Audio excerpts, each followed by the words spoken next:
Hier soir, j'ai regardé le film Ambulance de Michael Bay. Je sais pas si vous l'avez vu. Alors, il faut que je vous explique, je suis français, mais j'habite en Amérique du Sud. Et donc, mon Netflix est différent. Apparemment, c'est le deuxième meilleur Netflix du monde. Dans le sens, juste après les États-Unis, on a beaucoup de contenu. Je sais pas si vous connaissez Michael Bay, mais c'est un grand réalisateur. Il est connu parce qu'il a fait des choses extrêmement commerciales. C'est lui qui a fait les Transformers. Ok.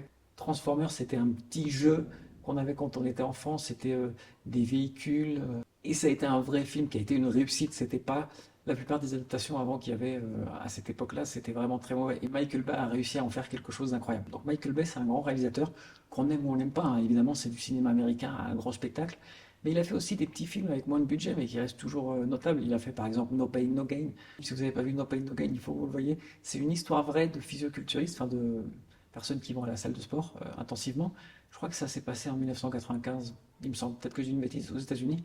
Et ils ont décidé de séquestrer quelqu'un et ça s'est très mal passé. Donc Michael Bay, il fait autant des films à grand spectacle que des films un peu plus intimistes, entre guillemets, même si c'est toujours avec des gros acteurs et avec son style particulier. Alors je dis intimiste, c'est une grosse production, mais par rapport à ce que fait Michael Bay d'habitude, bah, c'est plus intimiste. Disons que c'est une histoire de braquage de banque et je ne veux pas vous spoiler, évidemment. Ce qui est important dans ce film, c'est que ça part dans tous les sens. Il a sa manière vraiment très particulière de réaliser, de raconter les histoires qui fait qu'on passe d'une chose à l'autre à toute vitesse. Je veux dire, si un même film, la même histoire racontée par un autre réalisateur, ça aurait pas été aussi bon.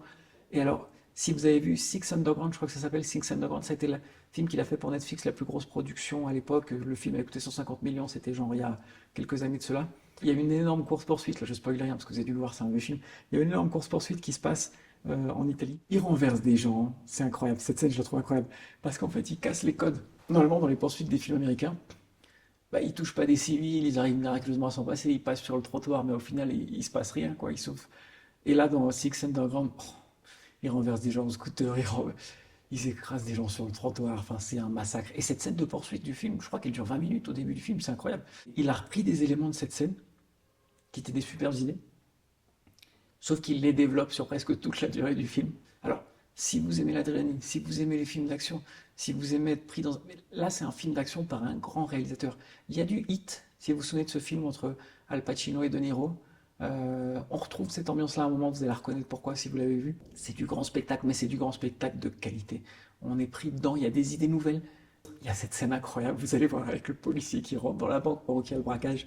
Si vous l'avez vu, vous voyez de quoi je parle. Mais cette scène, elle est juste surréaliste. Et c'est...